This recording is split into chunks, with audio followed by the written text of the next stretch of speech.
আপনারা এর আগেও হয়তো ইনকাম স্টেটমেন্ট করে থাকবেন, যারা এইচএসসি তে অথবা এসএসসি তে যারা কমার্স ব্যাকগ্রাউন্ডে ছিলেন তারা এটা করেছেন আগে নিশ্চয়ই। তো আমাদের এই ইনকাম স্টেটমেন্ট আপনারা জানেন যে একটা বিজনেস অর্গানাইজেশনে, একটা কোম্পানি বলি, মার্চেন্ডাইজিং কোম্পানি বলি, তার সাধারণত সেখানে 4 ধরনের ফাইন্যান্সিয়াল স্টেটমেন্ট করা হয়। একটা ইনকাম স্টেটমেন্ট বা statement of income or loss, এরপরে আমরা জানি ওনার্স ইকুইটি স্টেটমেন্ট বা কোম্পানির ক্ষেত্রে বলি আমরা রিটেন আর্নিং স্টেটমেন্ট, এরপরে আছে ক্যাশ ফ্লো স্টেটমেন্ট এবং আরেকটা আছে ব্যালেন্স শিট। তো আমাদের যেহেতু সময় স্বল্পতা, আমরা আজকে ইনকাম স্টেটমেন্ট প্রিপারেশন নিয়ে আলোচনা করব।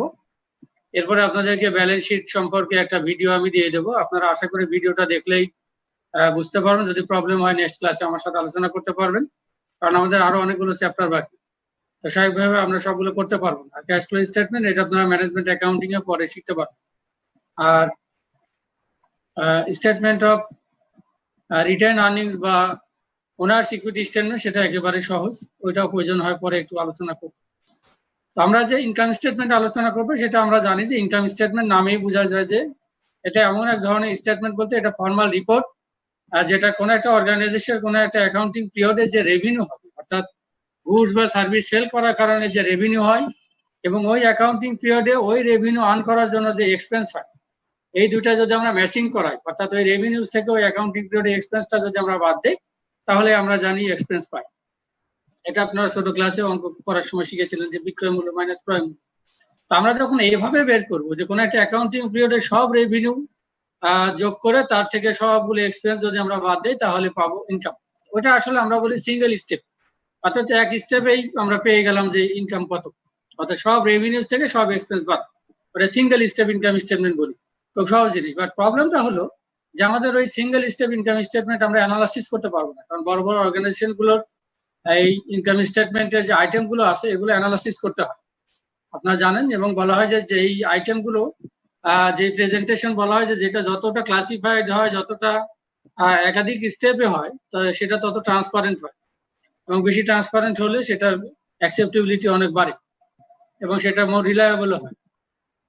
তো কারণ আমরা জানি যে আমাদের এই স্টেটমেন্ট গুলো ভেরিফাই হয়, এই স্টেটমেন্ট গুলো যারা অডিটর তারা ভেরিফাই করে থাকেন। তো স্বাভাবিকভাবেই আমরা যে স্টেটমেন্ট গুলো করবো সেটা অবশ্যই ট্রান্সপারেন্ট হতে হবে এবং এটা ক্লাসিফাইড হতে হবে। ক্লাসিফাইড না হলে সেটা ট্রান্সপারেন্ট হয় না, সেটার মধ্যে অ্যাম্বিগুইটি থাকে যায় এবং সেটা অ্যানালাইসিস করাও যায় না এবং কোনো সিদ্ধান্ত পৌঁছা যায় না। আমরা বিষয়টা নিয়ে প্রয়োজনে আরো পরে আলোচনা করব। তো এই মাল্টিপল স্টেপ ইনকাম স্টেটমেন্ট বা ক্লাসিফাইড ইনকাম স্টেটমেন্ট, এখানে মাল্টিপল স্টেপ বলা হচ্ছে এই কারণে, আমরা কিছুক্ষণ আগে বললাম যে সব রেভিনিউ থেকে সব এক্সপেন্স বাদ দিলে ইনকাম, সেটা কিন্তু সিঙ্গেল স্টেপ বলে। আর এখানে মাল্টিপল স্টেপ বলা হচ্ছে এই কারণে যে এখানে আমাদের একাধিক স্টেপ থাকে, অনেকগুলো স্টেপ ইউজ করে আমরা এখানে নেট ইনকাম বের করব। এবং সেই মাল্টিপল স্টেপ ইনকাম স্টেটমেন্ট আরেকটা যেটা কাজ করা হয় সেটা হচ্ছে যে আমাদের অপারেটিং এবং নন অপারেটিং অ্যাক্টিভিটিস গুলোকে আমরা এখানে আলাদা করি এবং এই অপারেটিং অ্যাক্টিভিটি থেকে কি পরিমাণ রেভিনিউ এবং কি পরিমাণ এক্সপেন্স হচ্ছে, ঠিক একইভাবে নন অপারেটিং অ্যাক্টিভিটিস থেকে আমার কি পরিমাণ রেভিনিউ আসছে বা কি পরিমাণ এক্সপেন্স ইনকার হচ্ছে, এই বিষয়টা কিন্তু আমরা এই মাল্টিপল স্টেপ বা ক্লাসিফাইড ইনকাম স্টেটমেন্ট থেকে জানতে পারবো, যেটা আমরা ঠিক ওই সিঙ্গেল স্টেপ ইনকাম স্টেটমেন্টে জানতে পারবো না। এখানে আমাদের অপারেটিং নন অপারেটিং অ্যাক্টিভিটিকে ডিস্টিংশন করাও হয় না সিঙ্গেল স্টেপে। তো এইসব কারণে আমরা যেটা বলছি মাল্টিপল স্টেপ ইনকাম স্টেটমেন্ট, আগে বললাম যে একাধিক স্টেপ আছে। তো ফার্স্ট স্টেপে যদি আমরা বলি যে আমরা এখান থেকে গ্রস প্রফিট বের করব, তো গ্রস প্রফিট যদি বের করতে চাই, গ্রস প্রফিট বলতে মোটের উপর লাভ, আমাদের মোট লাভ যেটা, সেটা আমরা বের করব কিভাবে? আমরা বের করব যে নেট সেলস থেকে আমরা নেট সেলস থেকে কস্ট অফ গুডস সোল্ড বাদ দেব। তো নেট সেলস কি, অর্থাৎ মোটের উপরে আমি যে গ্রস সেলস থাকবে, আমি যত টাকা সেল করবো তার থেকে যদি আমার মাল আবার ফেরত আসে অথবা সেখান থেকে যদি আমি ডিসকাউন্ট দেই, সেই টাকাটা বাদ দিয়ে বাকি যে টাকা মাল সেল করবো সেটাকে বলতেছি আমরা নেট সেলস। নেট মানে আসলে জাল, জাল মানে সেকে বের করা, বাদ দেওয়া, এটা আপনারা আগে থেকে জানেন। এখানে আমরা তাহলে কি করবো, যে গ্রস সেলস থেকে সেলস রিটার্নও বাদ দেবো, সেলস ডিসকাউন্টও বাদ দেবো। যেহেতু দুইটাই বাদ দেবো এই জন্য আমি দুইটা আবার ব্র্যাকেটের মধ্যে এটা যোগ করে দেখিয়েছি। তো তার মানে আমরা বলতেছি আমরা যদি 12 লাখ টাকার মাল সেল করি, আপনি একটু খেয়াল করে দেখেন, এখানে আমাদের মিস্টার সান্দান ট্রেডার্স মার্চেন্ডাইজার, উনার আমরা ইনকাম স্টেটমেন্ট বের করবো 2019 সালে 31শে ডিসেম্বর শেষে। মনে রাখবেন আমরা কোনো স্টেটমেন্ট যখন করবো সেই স্টেটমেন্ট করতে গেলে এর আগে বলেছিলাম যে আমাদের সেন্টারে আমরা খাতায় যে বের করবো তার সেন্টারে বা মাঝখানে অর্গানাইজেশনের নাম, কোম্পানির নাম, তারপর আমরা যে স্টেটমেন্ট করবো সেই স্টেটমেন্টের নাম। আমাদের স্টেটমেন্টের নাম হচ্ছে মাল্টিপল স্টেপ ইনকাম স্টেটমেন্ট বা শুধু ইনকাম স্টেটমেন্ট, এইটুকু না লিখলেও হয়, আপনাদের বোঝার সুবিধার্থে এখানে লিখে দিয়েছি। এবং আমরা ইনকাম স্টেটমেন্টটা করবো 2019 সালের জন্য, এবং সেটা করতেছি কখন গিয়ে, ডিসেম্বর 31 তারিখে গিয়ে সারা 2019 সালে সারা বছরের জন্য। তো বলা হচ্ছে আমরা যদি 12 লাখ টাকার মাল সেল করি এবং সেখান থেকে 40,000 টাকার মাল যদি ফেরত আসে এবং 60,000 টাকা যদি আমরা ডিসকাউন্ট দিই, তাহলে টোটাল 1 লাখ টাকা আমাদের রেভিনিউ কমবে। তো তার মানে আমরা 12 লাখ টাকার মাল সেল করছি, 40,000 টাকার মাল ফেরত আসছে এবং 60,000 টাকা আমরা ডিসকাউন্ট দিয়েছি, তাতে আমাদের নেট 11 লাখ টাকার মাল সেল করেছি। এটাকে আমরা বলতেছি নেট সেলস। এখন প্রশ্ন হলো যে আমরা আসলে কত টাকার মাল 11 লাখ টাকায় সেল করেছি, কত টাকার গুডস 11 লাখ টাকায় সেল করলাম সেটা আমাদের বের করতে হবে। এখন কত টাকার মাল 11 লাখ টাকা সেল, কত টাকার, সেটাকে আমরা আমাদের ভাষায় বলি cost of goods sold. Cost of goods sold, বিক্রিত পণ্যের ব্যয়, বাংলায় বোধহয় এরকম বলে। তো তার মানে আমরা সহজে বোঝার জন্য বলবো কত টাকার মাল 11 লাখ টাকায় বিক্রি করলাম, সেটা যদি আমরা বাদ দিই তাহলে আমরা পাবো যে আমাদের মোটের উপর লাভ হলো কত, সেটাকে আমরা বলছিলাম যে গ্রস প্রফিট। তো এই কস্ট অফ গুডস সোল্ড কিভাবে বের করবো, আমরা আগে বলছি এটাকে বোঝাচ্ছি যে কত টাকার গুডস সেল করলাম 11 লাখ টাকা। তো কত টাকার গুডস সেল করলাম এটা যখন আমি চিন্তা করবো, তো স্বাভাবিকভাবে আমার মাথায় প্রথমে প্রশ্ন আসবে যে কত টাকার গুডস আমার বিক্রি করার মতো ছিল আর কত টাকার গুডস রয়ে গেছে যেটা আমি বিক্রি করতে পারিনি। আমি আবার বলছি, কত টাকার গুডস আমার বিক্রি করার মতো ছিল আর কত টাকার গুডস আমি বিক্রি করতে পারিনি, রয়ে গেছে, তার মানে বাকি টাকার গুডসই আমি সেল করেছি। খুব সহজ। এখন প্রশ্ন হলো কত টাকার গুডস আমার বিক্রি করার মতো ছিল, এটা কোত্থেকে পাবো? গুডস আমার বিক্রি করার মতো কোত্থেকে থাকবে, হয় আমার আগের থেকে অবিকৃত রয়ে গেছে এবং আমি এবছরে আরো কিছু গুডস আমি কিনেছি। তো এই হবে আমার total goods available for sale. তো সেটাই বলা হচ্ছে যে আমাদের কস্ট অফ গুডস সোল্ড আমি কিভাবে বের করবো, যে আমার আগের থেকে কত টাকার গুডস আছে, যেটা আগের বছরের এন্ডিং সেটা এই বছরের বিগিনিং। তো আগে থেকে কত টাকার গুডস আছে এবং কত টাকার গুডস আমি কিনেছি, এই হলো আমার গুডস অ্যাভেলেবল ফর সেল। এর থেকে কত টাকার গুডস আমি বিক্রি করতে পারিনি, যেটাকে বলছি এন্ডিং ইনভেন্টরি। আবার বলি যে কত টাকার মাল বিক্রি করলাম, এর অর্থ হচ্ছে যে আমার কত টাকার মাল বিক্রি করার মতো ছিল, সেটা কি, যে কত টাকার মাল আগের থেকে ছিল আর কত টাকার মাল আমি কিনেছি, এটা আমার বিক্রি করার মতো থাকবে। তার থেকে কত টাকার গুডস আমি সেল করতে পারিনি সেটা বাদ দিলেই বাকিটা হচ্ছে আমার কত টাকার গুডস সেল করলাম। খুব সহজ কথা। তো এখন আমরা যদি উদাহরণে দিই তাহলে আমরা বুঝতেছি যে আমাদের 8,000 টাকার গুডস আগে থেকে ছিল, 2018 সালের শেষে আমাদের অবিকৃত ছিল। তাহলে 2019 সালের 1 জানুয়ারিতে বলতেছি আমাদের 8,000 টাকার মাল আগে থেকে ছিল। এরপরে দেখুন যে 2019 সালে আমি 4,95,000 টাকার মাল কিনেছি, সেখান থেকে 5,000 টাকার মাল ফেরত দিয়েছি। পার্সেল রিটার্নস এন্ড অ্যালাউন্সেস, এখানে আপনার অ্যালাউন্সেস শব্দটা আসলে জায়গা নেই, এই জন্য লিখি। আপনাদের কমন টাইটেল হচ্ছে রিটার্নস এন্ড অ্যালাউন্সেস। একজন আপনার হোমওয়ার্ক জমা দিয়েছেন, সেখানে শুধু রিটার্নস লিখেছেন। তো তাহলে আমরা দেখলাম যে আমরা 4,95,000 টাকার মাল কিনেছিলাম, সেখান থেকে 5,000 টাকার মাল ফেরত দিলাম, অর্থাৎ নেট পার্সেস হচ্ছে 4,90,000 টাকা। এর সাথে আবার গাড়ি ভাড়া 1,000 টাকা সহ আমরা 4,91,000 টাকার মাল কিনেছি। আমি আগেই বলেছিলাম যে কত টাকার মাল কিনলাম এবং কত টাকার মাল আগের থেকে ছিল, তার মানে 8,000 টাকার মাল আগের থেকে ছিল, 4,91,000 টাকার মাল কিনলাম গাড়ি ভাড়া সহ। গাড়ি ভাড়াটা এর সাথে যোগ হয়, এটা freight in, transportation in, carriage in, বিভিন্ন নামে থাকে। তো এই যে গাড়ি ভাড়া এটা সহ, তার মানে 8,000 টাকার মাল ছিল আর 4,91,000 টাকার মাল আমি কিনেছি, তার মানে আমার টোটাল 4,99,000 টাকার মাল অ্যাভেলেবেল হলো বিক্রি করার জন্য। এটাকে আমরা বলি গুডস অ্যাভেলেবেল ফর সেল অথবা cost of goods available for sale. এর থেকে আমরা বলতেছি যে 19,000 টাকার মাল আমরা বিক্রি করতে পারলাম না। তো 8,000 টাকার মাল ছিল, 4,91,000 টাকার মাল কিনেছিলাম, টোটাল 4,99,000 টাকার মাল আমার বিক্রি করার মতো ছিল, এর থেকে 19,000 টাকার মাল বিক্রি করতে পারিনি। এর অর্থ হচ্ছে 4,80,000 টাকার মাল সেল করেছি। এখন আসি ওই সেই কথা যে 4,80,000 টাকার মাল আমি 11 লাখ টাকায় বিক্রি করেছি।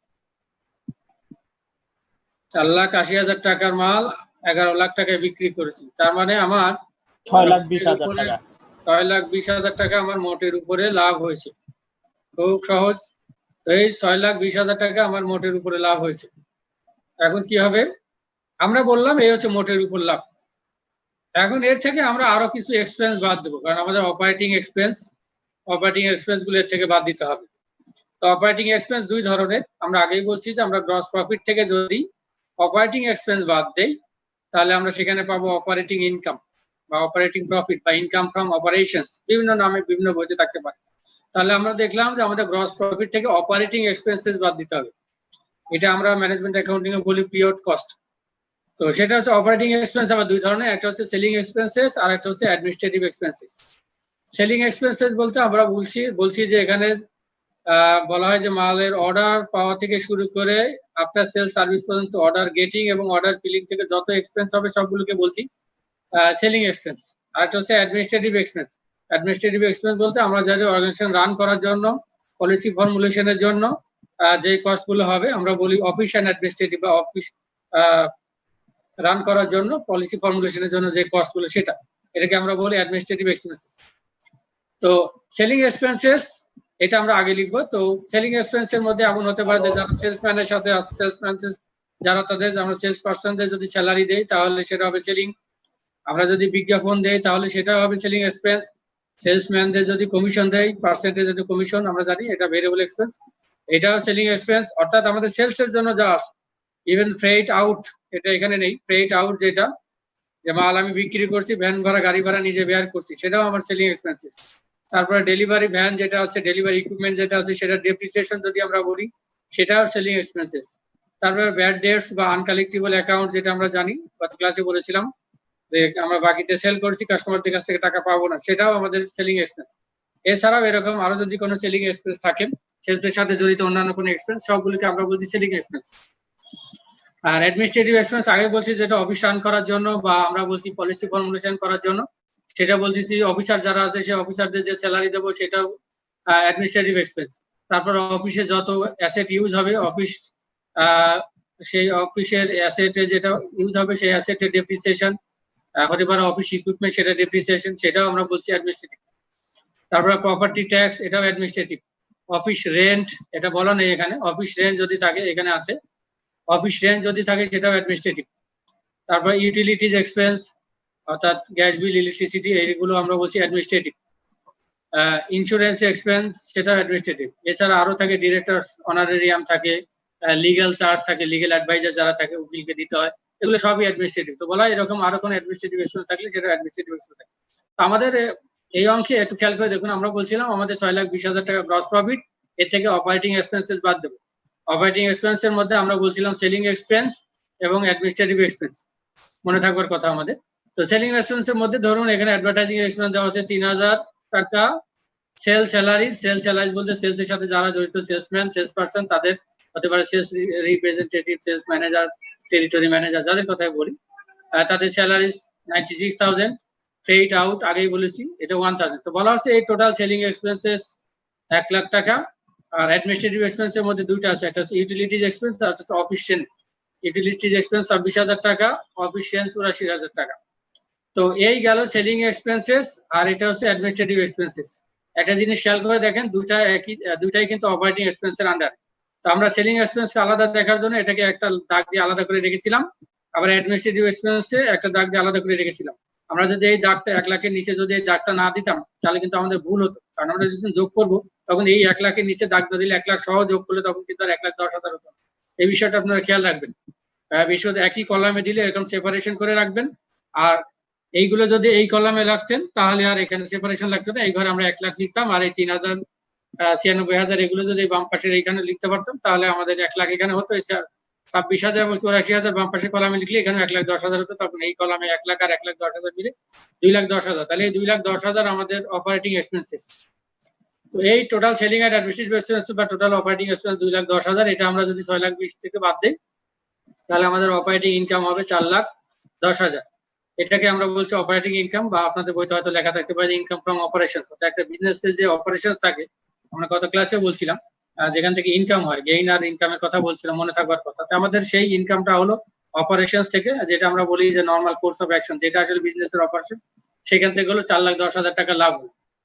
এই 4,10,000 যে অপারেটিং ইনকাম হলো, আমরা এখন কি করব, এর সাথে আমাদের যে নন অপারেটিং ইনকাম সেটা যোগ করব। তো নন অপারেটিং ইনকাম তাহলে আমরা শিখলাম কিছুক্ষণ আগে যেটা বের হলো 4,10,000, এটা ছিল অপারেটিং ইনকাম। এর সাথে আমরা আগে বলছি যে অপারেটিং ইনকামের সাথে আমরা নন অপারেটিং ইনকাম যোগ করবো। তো নন অপারেটিং ইনকাম কিভাবে পাবো? নন অপারেটিং ইনকাম পাবো নন অপারেটিং রেভিনিউ থেকে নন অপারেটিং এক্সপেন্সটা বাদ দেবো।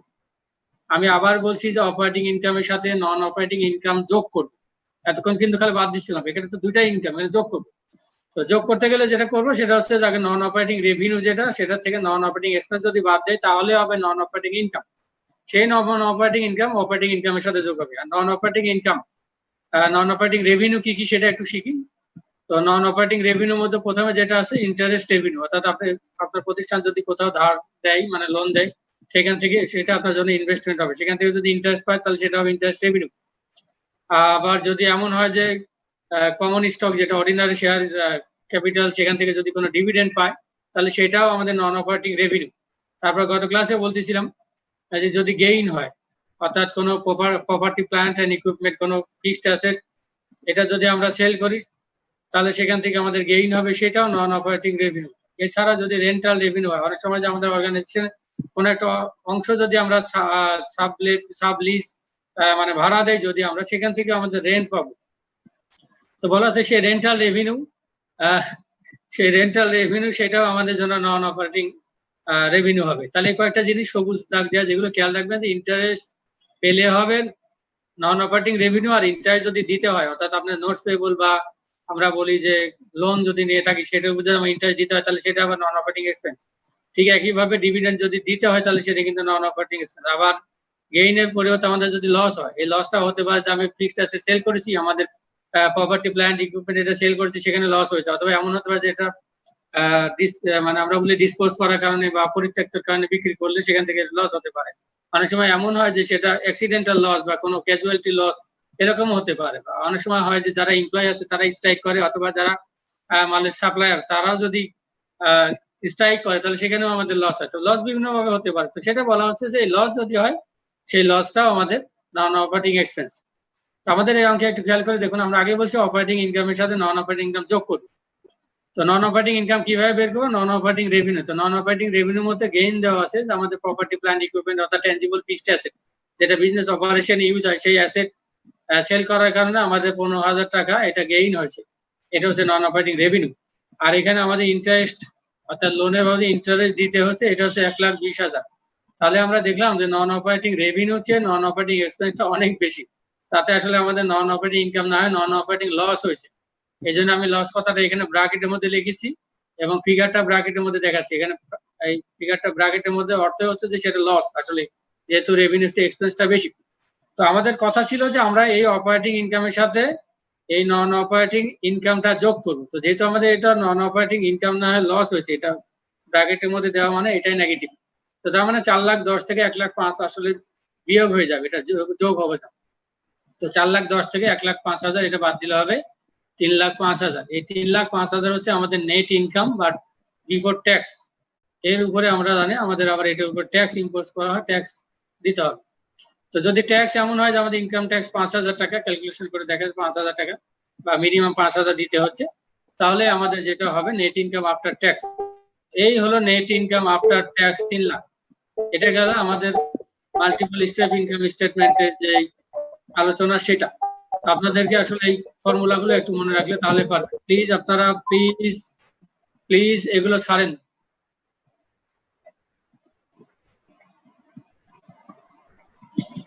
তো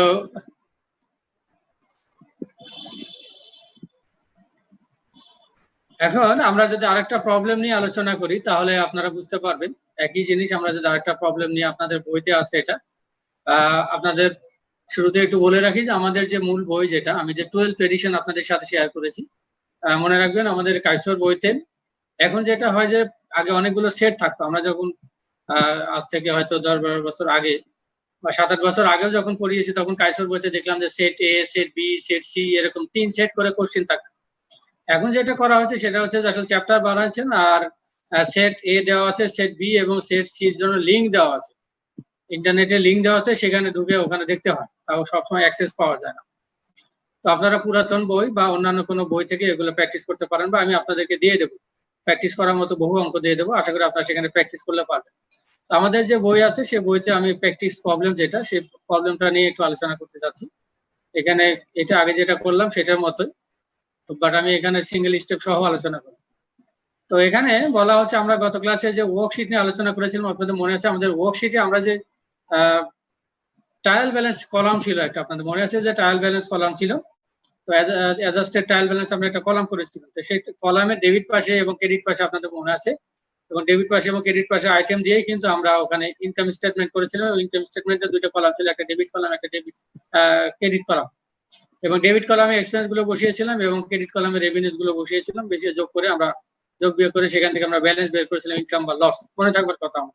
আসলে সেই কলামই এখানে ধরুন দেওয়া আছে যে ট্রায়াল ব্যালেন্স দেওয়া আছে ফেলসিক্টো কোম্পানি একটা। তো ফেলসিক্টো কোম্পানি ওয়ার্কশিট থেকে এটা তুলে ধরা হয়েছে। এই আইটেম গুলো শুধুমাত্র এখানে লেখা আছে। আমরা জানি আইটেম গুলো, এই টাইটেল গুলো এই পাশেই থাকে। এটা শুধু ডেবিট কলাম ক্রেডিট কলাম থাকে, বাট ট্রায়াল ব্যালেন্স যখন করা হয় তখন এইভাবে করছে। আমরা আসলে এটা এখানেও লিখতে পারতাম। অ্যাকাউন্ট টাইটেল, এগুলো হচ্ছে অ্যাকাউন্ট টাইটেল। অ্যাকাউন্ট টাইটেল ঘরে লেখা যায়। তো আমাদেরকে বলা হচ্ছে এই ট্রায়াল ব্যালেন্স থেকে আমাদেরকে ইনকাম স্টেটমেন্ট করতে হবে। তো আমরা যদি সিঙ্গেল স্টেপে করি, জাস্ট সিঙ্গেল স্টেপটা একটু দেখানোর জন্য, সিঙ্গেল স্টেপ যদি আমরা করি তাহলে কি হবে।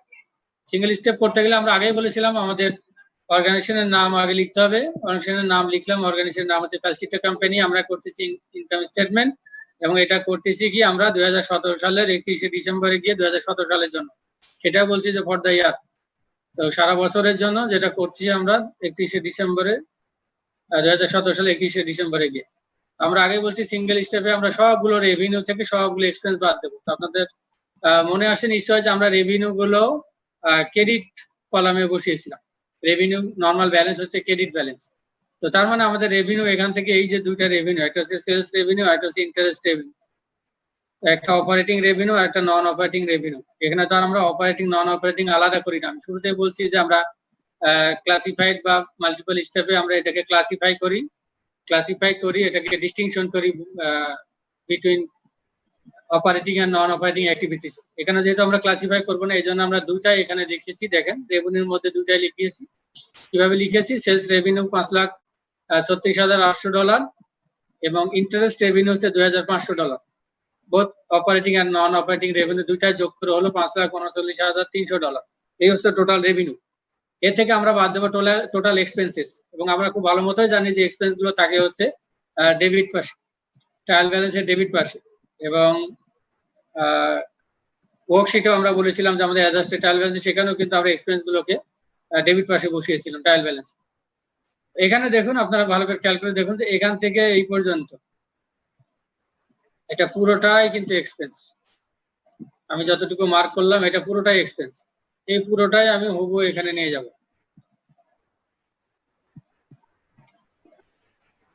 আমরা এর আগে শিখেছিলাম ক্লোজিং জার্নাল এন্ট্রির সময় যে sales returns and allowance, sales discount, এগুলোকে আমরা আসলে কন্ট্রা রেভিনিউ, এটা আমরা এক্সপেন্সের মতো ট্রিট করি। কারণ রেভিনিউ সেলস রিটার্ন করলে এখানে রেভিনিউ কমে, মানে এক্সপেন্স হওয়ার মতো আমাদেরকে ট্রিটমেন্ট করতে হবে।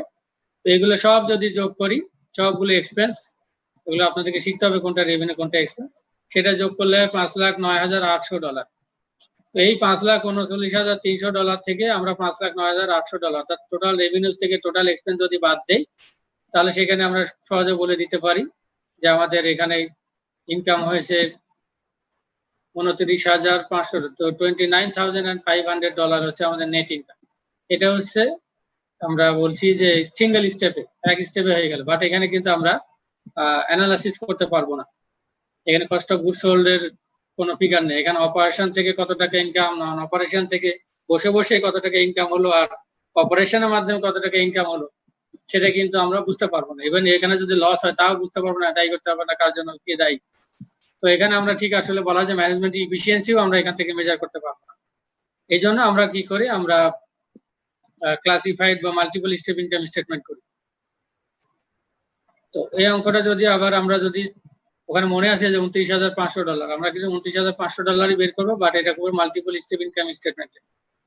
তো মাল্টিপল স্টেপ ইনকাম স্টেটমেন্টে আমাদের মনে আছে যে আমরা কিছুক্ষণ আগে করতেছিলাম যে প্রথমে বের করবো গ্রস প্রফিট, এবং গ্রস প্রফিট বের করতে গেলে আমাদের লাগবে নেট সেলস এবং কস্ট অফ গুডস সোল্ড। তো প্রথমে আমরা বের করবো নেট সেলস। আমাদেরকে সেলস এর ফিগার কোথায় থাকবে, সেলস এর ফিগার ডান পাশে থাকবে। কিছুক্ষণ আগে দিলাম সেলস রেভিনিউ $5,36,800, এই $5,36,800। এর থেকে আমরা বলছিলাম সেলস রিটার্নস এবং সেলস ডিসকাউন্ট, এই দুইটা বাদ দেবো। তো $5,36,800 এর মাল আমরা বিক্রি করছি, সেখান থেকে আমাদের খেয়াল করে দেখেন $6,700 এবং $5,000, এই টোটাল $11,700। এই $11,700 মাল ফেরত আসছে এবং ডিসকাউন্ট দিয়েছি। তাতে আমাদের নেট সেলস হয়েছে 5,36,000 থেকে 11,700 বাদ দিলে $5,25,100 মাল আমরা নেট সেল করেছি। এটা হচ্ছে নেট। এর থেকে আমরা বলছিলাম এই যে $5,25,100 মাল সেল করলাম, এটা কত ডলারের মাল? $5,25,100 মাল সেল, সেই কত ডলারের মাল সেল করলাম সেটার নামই বলছিলাম কস্ট অফ গুডস সোল্ড। আমরা কিছুক্ষণ আগে যে অঙ্ক করলাম সেখানে আমাদের কস্ট অফ গুডস সোল্ড বের করতে হয়েছে, বাট এখানে কস্ট অফ গুডস সোল্ড সরাসরি দেওয়া আছে।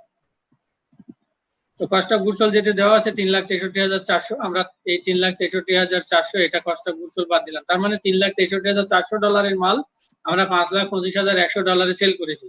তাহলে আমাদের মোটের উপর লাভ হয়েছে $1,61,700। এই $1,61,700। এখন এর থেকে আমরা অপারেটিং এক্সপেন্সেস বাদ দেবো। আপনাদের মূল বই যেটা, সেখানে অপারেটিং এক্সপেন্সের কোনো ক্লাসিফিকেশন করা নেই, সেখানে সেলিং এবং অ্যাডমিনিস্ট্রেটিভ আলাদা করা নেই, বাট এটা আলাদা করতে হবে। আমি আবারও বলছি, আমাদের মূল বইতে যেহেতু করে দেওয়া আছে, তারপর আমি আপনাদের বোঝার সুবিধার্থে ওইটা হুবহু না করে, যেহেতু আমরা এটা ক্লাসিফাইড করছি, মাল্টিপল স্টেপ করছি, আমাদেরকে অবশ্যই সেলিং এবং অ্যাডমিনিস্ট্রেটিভ এক্সপেন্স আলাদা করতে হবে। না হলে আসলে এই এক্সপেন্সের জন্য কারা দায়ী?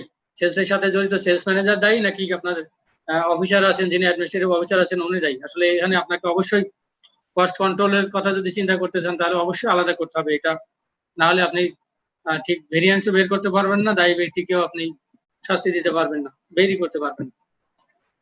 তো এখানে তাহলে আমাদের অপারেটিং এক্সপেন্সের মধ্যে আমরা বলছি প্রথমে লিখবো সেলিং এক্সপেন্স, তারপর লিখবো অ্যাডমিনিস্ট্রেটিভ এক্সপেন্স। সেলিং এক্সপেন্সের মধ্যে আগেই বলছিলাম আমাদের এখানে ফ্রেট আউট আছে 7,600, এবং ফ্রেট আউট বলতে মাল বিক্রি করে আউট তো বুঝি যে মাল বিক্রি করার পরে আমাদের ডেলিভারি ভ্যানের মাধ্যমে যে মালটা পৌঁছায় দেয়, গাড়ি ভাড়া যেটা, সেটা নিজেরা বেয়ার করলে সেটা ফ্রেট আউট বা ট্রান্সপোর্টেশন আউট বা ক্যারিজ আউট বিভিন্ন নামে থাকতে পারে, বা ডেলিভারি এক্সপেন্সেস এরকমও নামে থাকতে পারে। তো এই 7,600 হচ্ছে ফ্রেট আউট, আর $12,000 এটা হচ্ছে অ্যাডভার্টাইজিং এক্সপেন্স। এই টোটাল $19,600 হচ্ছে আমাদের সেলিং এক্সপেন্সেস। এগুলো সব এই জায়গা আছে।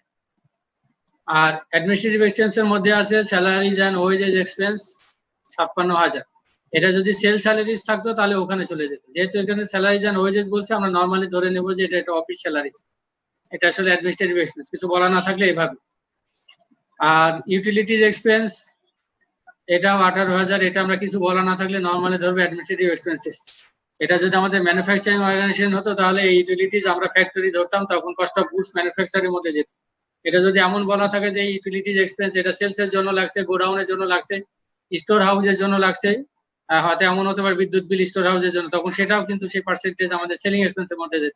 যেহেতু কিছু বলা নেই, কাজে আমরা এটা নর্মালি আমাদের আগে বলছি যে স্যালারিজ ইউটিলিটিজ এগুলো নর্মালি অ্যাডমিনিস্ট্রেটিভ এক্সপেন্স, কিছু বলা না থাকলে। রেন্ট এক্সপেন্স 24,000, এটাও অ্যাডমিনিস্ট্রেটিভ। এটা যদি এমন হতো যে স্টোর রেন্ট এক্সপেন্স, তাহলে স্টোর রেন্ট হলে আমরা সেলিং এর মধ্যে দিতাম। যদি গোডাউনের হতো সেটাও আমরা সেলিং এর মধ্যে দিতাম। যেহেতু কিছু বলা নেই, আমরা ধরে নিতে যে অফিস রেন্ট এক্সপেন্স। বা অনেক সময় আপনি যদি এখানে দেন তাহলে নোট দিতে হয়, যেহেতু আমাদের এখানে কোনো রেকর্ড নেই, কাউকে জিজ্ঞাসা করার কোনো উপায় নেই, মেমোরি নেই, ভাউচার নেই, কিছু নেই, আমরা বুঝতে পারছি না, তো আমাদেরকে এভাবে নর্মালি ধরে নিতে হবে। এবার ডেপ্রিসিয়েশন এক্সপেন্স কিছু বলা না থাকলে আমরা এখানে অ্যাডমিনিস্ট্রেটিভ। যদি এমন হতো যে এটা ডেলিভারি ইকুইপমেন্টের ডেপ্রিসিয়েশন অথবা আমাদের যে গোডাউনের ডেপ্রিসিয়েশন, তাহলে সেটা কিন্তু আবার সেলসে চলে যেত, সেলিং এক্সপেন্সে চলে। কিছু বলা না থাকার কারণে এটা আমরা অ্যাডমিনিস্ট্রেটিভ এক্সপেন্স হিসেবে নর্মালি ধরি। ইন্স্যুরেন্স এক্সপেন্স এটা আমরা ধরছি অ্যাডমিনিস্ট্রেটিভ। তো আপনারা কোনোভাবে যদি কোনো ইয়েতে বোঝা যায় যে এটা সেলিং, তাহলে আপনারা ওখানে দিতে পারবেন, আলটিমেটলি যোগই হবে, বাট শুধুমাত্র ক্লাসিফাই করা। তো বলা হয় যে আমাদের এই টোটাল 19,600 হচ্ছে সেলিং, আর $19,600 সেলিং এক্সপেন্সেস, আর $1,11,500 হচ্ছে অ্যাডমিনিস্ট্রেটিভ এক্সপেন্স। এই টোটাল $1,31,100 এই হলো আমাদের টোটাল অপারেটিং এক্সপেন্সেস। এই টোটাল অপারেটিং এক্সপেন্সেস আমরা যদি এটা আমাদের গ্রস প্রফিট থেকে বাদ দেই $1,61,700 থেকে, তাহলে আমরা দেখলাম আমাদের অপারেটিং ইনকাম হলো $30,600। তাহলে আমাদের অপারেটিং ইনকাম বা ইনকাম ফ্রম অপারেশনস হলো $30,600। এর থেকে আমাদের মনে আছে যে আমাদের অপারেটিং এই ইনকামের সাথে নন অপারেটিং ইনকাম আমরা যোগ করি।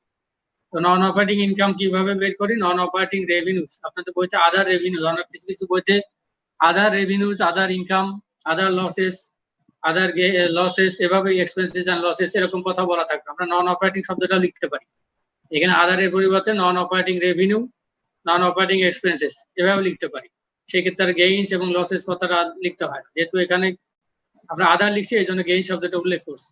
আর যদি নন অপারেটিং রেভিনিউ লিখতাম তাহলে আর গেইনস লিখতাম না, বা নন অপারেটিং এক্সপেন্স লিখলে লসেস কথাটা লিখতাম না। এনিওয়ে, তো আমাদের এখানে ইন্টারেস্ট রেভিনিউ ছিল, আপনাদের মনে আছে আমরা যেটা শুরুতেই সিঙ্গেল স্টেপে করেছিলাম, আমাদের ডান পাশে অঙ্কের ডান পাশে দেওয়া ছিল 2500। এই 2500 হচ্ছে non operating revenue, interest revenue. আর নন অপারেটিং এক্সপেন্সের মধ্যে এটা হচ্ছে ইন্টারেস্ট এক্সপেন্স। মনে রাখবেন ইন্টারেস্ট রেভিনিউ এটা নন অপারেটিং, ইন্টারেস্ট এক্সপেন্স এটা নন অপারেটিং। পেলে হবে রেভিনিউ, দিতে হলে হবে এক্সপেন্স। এখানে আমরা খেয়াল করে দেখছি আগের অঙ্কের মধ্যে যে নন অপারেটিং রেভিনিউ চেয়ে নন অপারেটিং এক্সপেন্সটা বেশি। তার মানে আমাদের আসলে নন অপারেটিং ইনকাম না হয় নন অপারেটিং লস হয়েছে 1100। তো তার মানে 30,600 সাথে 1100 এটা যোগ হওয়ার পরিবর্তে বিয়োগ হবে, যেহেতু এটা নন অপারেটিং লস হয়েছে। লসটা ব্র্যাকেটের মধ্যে রাখলাম। এখানে আমরা 30,600 থেকে 1100 ডলার যদি বাদ দেয় তাহলে আমাদের নেট ইনকাম বিফোর ট্যাক্স এটা হবে $29,500। যেহেতু এখানে ট্যাক্সের কোনো কিছু বলা নেই, তাহলে এটার নামে আমরা নেট ইনকাম বলতে পারি। তো এই গেল আমাদের আজকের যে আমরা বলছি যে আমাদের মাল্টিপল স্টেপ ইনকাম স্টেটমেন্ট বা ক্লাসিফাইড ইনকাম স্টেটমেন্টের আলোচনা। আশা করি আপনারা সবাই বুঝতে পেরেছেন। তো নেক্সট ক্লাসে আমরা ইনশাল্লাহ ইনভেন্টরি চ্যাপ্টার নিয়ে আলোচনা। সে পর্যন্ত সবাই ভালো থাকবেন, সুস্থ থাকবেন। আল্লাহ হাফেজ। ধন্যবাদ স্যার। আসসালামু আলাইকুম। একটু খেয়াল করে দেখুন, আমরা যে অঙ্কগুলো করালাম তার থেকে যদি এমন হয়, ধরুন এখানে একটা অর্গানাইজেশনের ট্রায়াল ব্যালেন্স দেওয়া আছে, 2018 সালের ট্রায়াল ব্যালেন্স দেওয়া আছে। এই ট্রায়াল ব্যালেন্স আমরা জানি যে এটা ট্রায়াল ব্যালেন্সের সাথে অতিরিক্ত কিছু আরো কিছু এডিশনাল ইনফরমেশন দেওয়া আছে। মানে আমাদের এখানে এই ট্রায়াল ব্যালেন্সে কিছু প্রি পেমেন্ট এবং কিছু পোস্ট পেমেন্ট আছে। এটার সাথে আমাদেরকে অ্যাডজাস্ট করতে হয়, আপনাদের মনে থাকবার কথা। নাহলে আমরা আসলে অ্যাকচুয়াল প্রফিট বা লস এটা বের করতে পারি না, বা অ্যাসেট লায়াবিলিটি এগুলো কম বেশি হয়। এখানে আমাদের একটা কথা বলা আছে, সবাই খেয়াল করে দেখুন। এখানে বলছে যে depreciation is 20,000 on buildings and 18,000 টাকা অন ইকুইপমেন্ট, বোথ আর অ্যাডমিনিস্ট্রেটিভ এক্সপেন্সেস। তো বলা হচ্ছে এখানে ডেপ্রিসিয়েশন বিল্ডিং এর উপরে 20,000 টাকা, ইকুইপমেন্টের উপরে 18,000 টাকা, এবং বলে দিচ্ছে দুইটাই অ্যাডমিনিস্ট্রেটিভ এক্সপেন্স। তাহলে তো আমরা দুইটাই কিছুক্ষণ আগে করলাম যে যদি কিছু বলা না থাকে তাহলে আমরা ডেপ্রিসিয়েশনকে কিন্তু অ্যাডমিনিস্ট্রেটিভ এক্সপেন্স হিসেবে দেখিয়েছিলাম। তো কাজে আমরা অ্যাডমিনিস্ট্রেটিভ এক্সপেন্স হিসেবে দেখাবো, কোনো সমস্যা নেই। এরপরে বলছে interest of 7,000 is due and unpaid on notes payable at December 31st. তো ডিসেম্বরের 31 তারিখে এসে বলা হচ্ছে যে নোটস পেবল এর উপরে, আমরা জানি নোটস পেবল বলতে বাকিতে যদি আমরা মানে টাকা ধার নিয়ে যদি মাল কিনি, তো টাকা যদি নেই নোটস পেবল আমরা বলি। টাকা নিলে আমরা বলছি তার উপরে একটা আন্ডারটেকিং থাকে, নোট থাকে যে ঠিক আছে আমি এতদিনের পরে 1 বছরের মধ্যে বা 1 বছরের বেশি সময়ের মধ্যে টাকাটা পরিশোধ করবে, এত % ইন্টারেস্ট দেবো, আমরা বলছিলাম সেটার নাম হচ্ছে নোটস পেবল। তো সেই নোটস পেবলের উপরে বলা হচ্ছে 31 তারিখ, ডিসেম্বর 31 তারিখে এসে 7,000 ইন্টারেস্ট এটা ডিউ হয়েছে। তো ইন্টারেস্ট যদি ডিউ হয়, আমাদেরকে এখানে একটা জিনিস খেয়াল করতে হবে যে আমাদের ট্রায়াল ব্যালেন্সে কি ছিল। ট্রায়াল ব্যালেন্সে একটা জিনিস খেয়াল করে দেখেন, ট্রায়াল ব্যালেন্সে আমাদের ইন্টারেস্ট সম্পর্কে কিছু বলা ছিল কিনা।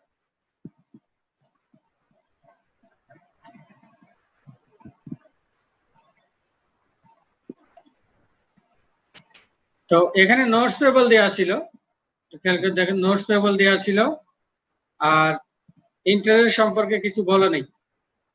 তো ইন্টারেস্ট সম্পর্কে কিছু বলা না থাকলে আমরা জানি যে আমাদের ইন্টারেস্টটা যেটা সেটা ইন্টারেস্ট এক্সপেন্স। এই যে 7,000 যেটা, এই ইন্টারেস্ট এক্সপেন্সে আমরা কিছু বলা না থাকলে নর্মালি আমরা আগেই বলেছি যে আমরা সেটা ইয়ার মধ্যে দেবো, অ্যাডমিনিস্ট্রেটিভ এক্সপেন্স হিসেবে দেখাবো। তো আমাদেরকে অ্যাডমিনিস্ট্রেটিভ এক্সপেন্স হিসেবে দেখাতে হবে। এরপর আরো কিছু বলা আছে, সেটার মধ্যে যেমন বলা আছে যে স্যালারিজ আর 80% সেলিং, 20% অ্যাডমিনিস্ট্রেটিভ। আমি আগেই বলছিলাম, কিছুক্ষণ আগে বললাম যে স্যালারি যদি কিছু বলা না থাকে নর্মালি আমরা অ্যাডমিনিস্ট্রেটিভ এক্সপেন্স হিসাবে দেখাবো। বাট এখানে বলা আছে যে আমাদের এখানে যে স্যালারি, দেখুন এখানে স্যালারি দেওয়া আছে কত, 69,800। এই 69,800 টাকা, এর মধ্যে বলা হচ্ছে যে 80% হচ্ছে সেলিং, মানে 80% সেলিং আর 20% অ্যাডমিনিস্ট্রেটিভ।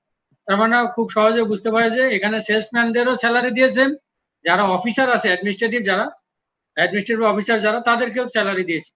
তো তাহলে আসলে দুই ধরনের এক্সপেন্স, একটা সেলিং একটা অ্যাডমিনিস্ট্রেটিভ, এখানে পার্সেন্টেজটা বলাই আছে। তো খুব সহজে আমরা আসলে 69,800 80% ক্যালকুলেশন করে সেলিং এক্সপেন্সে দেখাই দেবো, আর 20% অ্যাডমিনিস্ট্রেটিভে দেখাই দেবে। ঠিক একইভাবে বলা আছে utilities expense, repair expense, insurance expense আর 100% অ্যাডমিনিস্ট্রেটিভ।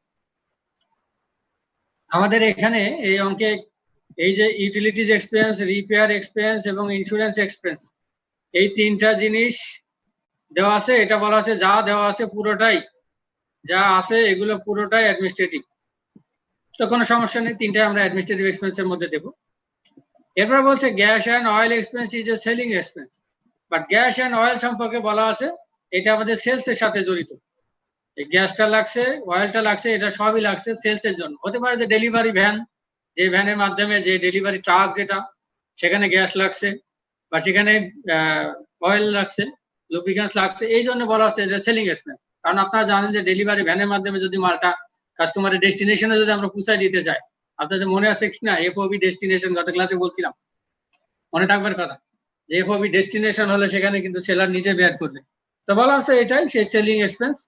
তো এইভাবে যদি আমাদের অঙ্কে বলা থাকে যে কোনটা কি, কোনটা কত পার্সেন্ট, কোনটা কি, এইভাবে থাকলে আপনারা প্লিজ সেখানে আলাদা আলাদা করবেন। কারণ কিছু কিছু এক্সপেন্স আছে এটা সেলস এর জন্যও লাগে, যেমন রেন্ট। শুধু রেন্ট এক্সপেন্স বলা থাকলে আমরা জানি যে অফিসের জন্য রেন্ট লাগে, গোডাউনের জন্য, স্টোরের জন্য রেন্ট লাগে। তো কিছু বলা না থাকলে শুধু রেন্ট এক্সপেন্স থাকলে অ্যাডমিনিস্ট্রেটিভ আমরা বসি। তো এইভাবে আপনাদেরকে আসলে আরো অঙ্ক নিয়ে প্র্যাকটিস করতে হবে।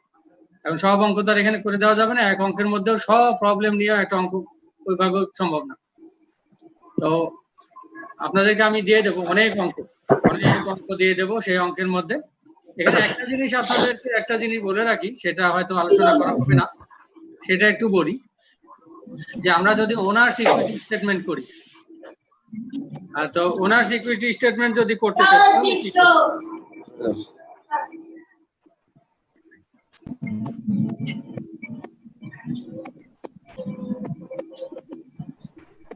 ওনার ইকুইটি স্টেটমেন্ট যদি করতে চাই তাহলে কি করব? ওনার ইকুইটি স্টেটমেন্ট বলতে একজন ওনার, একজন বিজনেস এন্টারপ্রেনার, উনি কত টাকার পুঁজি নিয়ে ব্যবসা শুরু করেছিলেন এবং 1 বছর বা একটা অ্যাকাউন্টিং পিরিয়ডে ব্যবসা করার পরে ওনার পুঁজিতে চেঞ্জ আসছে কত। গ্রামের মানুষ বলে যে কত টাকা পুঁজি নিয়ে ব্যবসা শুরু করলাম, আর ব্যবসা শেষে 1 বছর শেষে বা 1 মাস শেষে অ্যাকাউন্টিং পিরিয়ড যতদিন থাকবে সেই পিরিয়ড শেষে ধরলাম আমরা নরমালি 1 বছর, 1 বছর শেষে তার আসলে ইকুইটি বা ক্যাপিটাল কত দাঁড়ালো। সাইমন সাহেব এক জায়গায় লিখছে যে ওনার্স ইকুইটি, আপনি একটু চেষ্টা করবেন টাইটেলে ইকুইটি না লিখে ক্যাপিটাল, জার্নাল যখন করবেন তখন ক্যাপিটাল লিখবেন। আমাদের সাইমন সাহেব আছেন এখানে? মাহমুদ সাইমন না কি নাম? আচ্ছা, আপনি অঙ্ক করেছেন, শুরুতেই ভুল হয়েছে, সুন্দর হয়েছে, একদম 100% সুন্দর হয়েছে, কিন্তু এক জায়গায় ভুল হতে প্রবলেম হয়েছে। $70,000, 70,000 টাকা যে শুরুতে ছিল ক্যাশ, সেটা আপনি জার্নাল এন্ট্রি করেননি, শুধু ইনভেন্টরি করেছেন। আর আরেকটা বিষয় সেটা হচ্ছে ওনারের সাথে ইকুইটি লিখছেন, ইকুইটি ভুল না, বাট ক্যাপিটাল লিখবেন। আর আরেকটা জিনিস যেটা, সেটা রিটার্নের সাথে রিটার্নস এন্ড অ্যালাউন্সেস, এটা একটা কমন টার্ম, অ্যালাউন্সেস তো থাকতেও পারে কোনো এক সময়, এই জন্য আপনি রিটার্নস এন্ড অ্যালাউন্সেস লিখবেন। আর বাকি যা করেছেন নাইস প্রেজেন্টেশন হয়েছে, আমি খুব খুশি হয়েছি, আমার মনের মতোই হয়েছে। আর চেষ্টা করবেন জার্নালের টাইটেল সহ লিখতে চেষ্টা করবেন। কাইসর বইতে কিভাবে আছে, সবাইকে বলি কাইসর বইতে কিভাবে আছে সেইভাবে আপনারা ফলো করার চেষ্টা করবেন, যে প্রেজেন্টেশনটা কিরকম হবে সেটা। আমাদের সাইমন সাহেব ওটা অনেকটাই চেষ্টা করেছেন, বা এর আগে আন্না সাহেবও পাঠিয়েছিলেন, আমি উত্তর দিতে পারিনি, ওটা দেখছি। আন্না সাহেবেরটাও সুন্দর হয়েছিল, আন্না সাহেব বোধহয় আজকে নেই। ওনার সিকিউরিটি স্টেটমেন্টে আমরা কি বলছিলাম যে কত টাকার পুঁজি নিয়ে ব্যবসা শুরু করলো, তার মানে কি আমাদের যে ওনারের যে ইকুইটি, ওনার নাম তো থাকলে নাম লিখবো আমরা। তো আমরা যদি নাম ছাড়াই যদি বলি, ওনার্স ক্যাপিটাল যদি বলি, ওনার্স ক্যাপিটাল আমরা বলছি বছরের শুরুতে জানুয়ারি 1-এ যা থাকবে। তো ধরেন জানুয়ারি 1-এ ছিল, এটা আমরা যদি ধরি যে জানুয়ারি 1-এ ছিল $3 লাখ, তাই তো? অর্থাৎ $3 লাখ নিয়ে ব্যবসা শুরু করেছিল। যদি এখানে এমন হয় যে ধরে নিলাম, আমরা নাম বসাই দিই, ধরে নিলাম আমাদের মাহমুদ সাহেবই এটা ব্যবসায়ী, নারায়ণগঞ্জের লোক। তো উনি ব্যবসা শুরু করছেন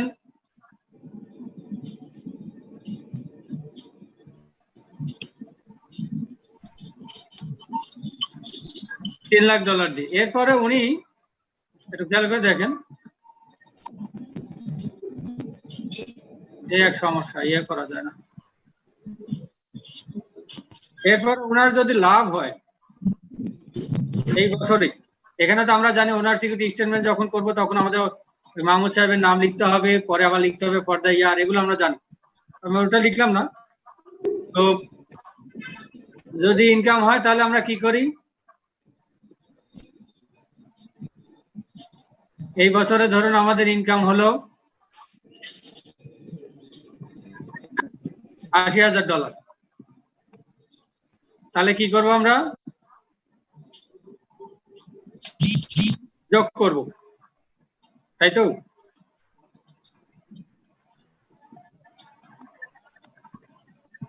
তার মানে আমার ডিভিজিবল প্রফিট হবে 3,80,000, এই হবে ডিভিজিবল প্রফিট। তার থেকে আমি যদি আবার ধরেন যদি ডিভিডেন্ড দিয়ে দিই, কোম্পানি হলে ডিভিডেন্ড দিয়ে দিই, কোম্পানি তো না, যদি মোহাম্মদ সাহেবের নিজস্ব ব্যবসা, ধরে নিলাম বোর শাড়ি কেনার জন্য বা কোরবানি কেনার জন্য উনি আবার ব্যবসা থেকে টাকা তুলে নিছে,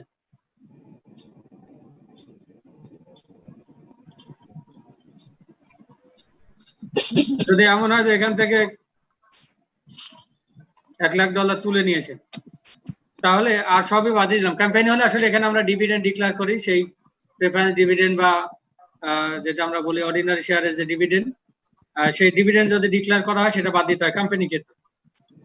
তো আমাদের এই 1,00,000 বাদ দিলে আমরা জানি যে এখানে আমাদের আর থাকলো কত,